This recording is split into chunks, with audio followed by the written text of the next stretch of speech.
जय श्री राम, जय बागेश्वर धाम। नमस्कार दोस्तों, एक बार फिर से आप सभी का स्वागत है। घी के दीपक का हिंदू धर्म में विशेष महत्व है।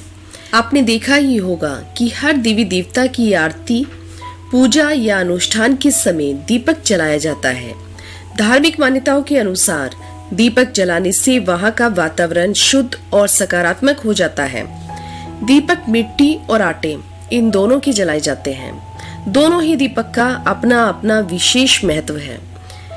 लेकिन क्या आप जानते हैं कि आटे के दीपक को हिंदू धर्म में बेहद ही पवित्र और शुद्ध माना जाता है।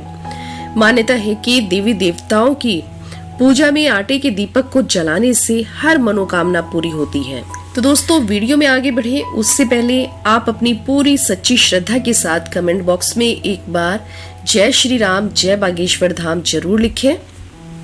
यदि आप अपने जीवन में किसी भी प्रकार की समस्या से जूझ रहे हैं, चाहे वह आपकी समस्या कितनी भी बड़ी क्यों ना हो, उस समस्या का समाधान आप एक आटे के दिए के द्वारा कर सकते हैं।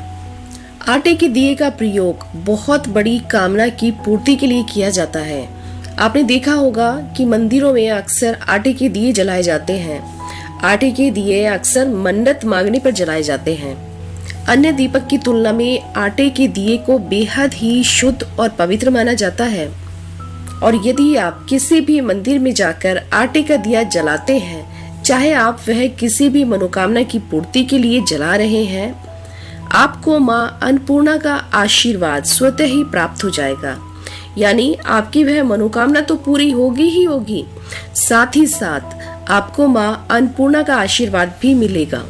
माँ दुर्गा, भगवान हनुमान जी, श्री गणेश जी, भोलेनाथ शंकर, भगवान विष्णु और भगवान विष्णु के अवतार श्री राम और श्री कृष्ण जी के सभी मंदिरों में आटे का दीपक मनोकामना की पूर्ति के लिए जलाया जाता है। माताएं और बहनें कृपया ध्यान दें, क्योंकि वही अपने बच्चों के और अपने भाई बहनों के विवाह को लेकर काफी चिंतित रहती हैं। यदि आप भी किसी इसी प्रकार की परेशानी का सामना कर रहे हैं, यानी विवाह संबंधी यदि कुछ भी परेशानी आपके जीवन में हो रही है, दोस्तों, कर्ज से मुक्ति, शीघ्र विवाह, नौकरी, बीमारी, संतान प्राप्ति, गृह कलेश, खुद का घर, पति पत्नी में विवाद, जमीन जायदाद, कोर्ट कचहरी में विजय, झूठे मुकदमे या घोर आर्थिक संकट के निवारण के लिए आप आटे के दीपक को संकल्प के अनुसार जरूर जलाएं।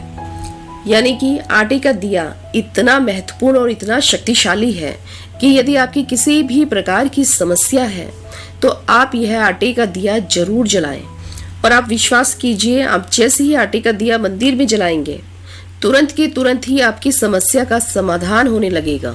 अब आप ये जान लीजिए कि आपको आटे का दिया जलाना किस प्रकार है।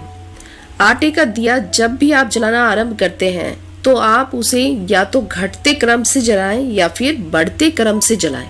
यानी यदि आप बढ़ते क्रम की तरफ जा रहे हैं तो आप पहले दिन 1 दिया जलाएं, दूसरे दिन 2 दिए, तीसरे दिन 3 दिए।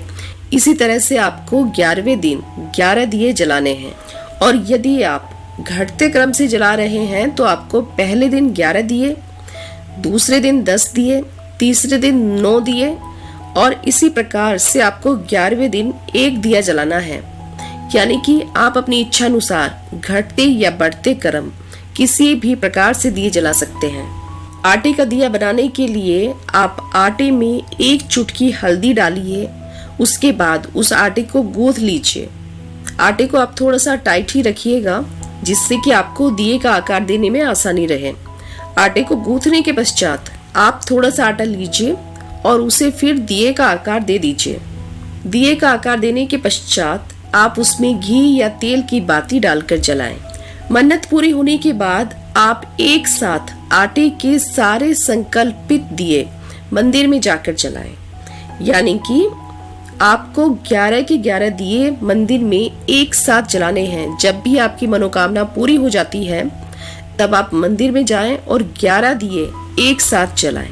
ऊपर जो आपको बताया गया है घटते या बढ़ते क्रम के अनुसार जो दिए जलाने हैं, यह आपको तब करना है जब आप अपनी मनोकामना भगवान के सामने रखते हैं, यानी भगवान से अपनी मनोकामना मांगते हैं। तब आपको घटते या बढ़ते क्रम के दिए आरंभ कर देने हैं। लेकिन जब आपकी मनोकामना पूरी हो जाती है तब आप किसी दिन मंदिर में जाएं और जाकर 11 दिए एक साथ जलाएं। दोस्तों, यहाँ पर मैं आपको एक बहुत ही इम्पोर्टेंट बात बताना चाहूंगी। आप इस बात का बेहद ही ध्यान रखिएगा कि अगर दीपक की संख्या पूरी होने से पहले ही आपकी कामना पूरी हो जाती है तो आप कर्म को खंडित ना करें। यानी कि आप जिस भी कर्म से चल रहे हैं आप उस कर्म को बीच में ना छोड़ें।